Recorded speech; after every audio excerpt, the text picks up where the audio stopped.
প্রয়োজনীয় বরাদ্দ নেই, তাই ঝুঁকিপূর্ণ ভবনে ক্লাস করছে শিশুরা। ময়মনসিংহের মুক্তাগাছা থানার 31 নম্বর সত্রাশিয়া সরকারি প্রাথমিক বিদ্যালয় চিত্র এমনই। বারবার ধর্ণা দিয়েও প্রয়োজনীয় অর্থ বরাদ্দ না পাওয়ায় থমকে গেছে স্কুল ভবনের উন্নয়ন কাজ। জুয়েল রহমানের ভিডিও চিত্রে রিজন কাদের রিপোর্ট করছেন।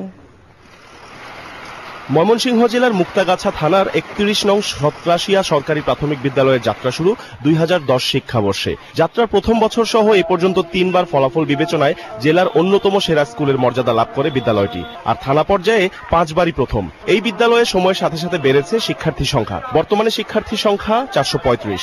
এমন অবস্থা যে কোনো সময় বিল্ডিংটা ধসে পড়তে পারে। প্রায় এখান থেকে আপনার মানে উপরের থেকে পড়ে চলতা পড়ে প্রায় পড়ে, সেটা যে কোনো সময় আমাদের মাথায় পড়তে পারে বা শিক্ষার্থীদের মাথায় পড়তে পারে। লেখাপড়ায় ভালো হলেও প্রতিনিয়ত ঝুঁকিতে শিক্ষক শিক্ষার্থী। নিম্নমানের সামগ্রী দিয়ে নির্মাণের কারণে বিদ্যালয় ভবনের বেশিরভাগই এখন হয়ে পড়েছে ঝুঁকিপূর্ণ। আমার টিচাররা যে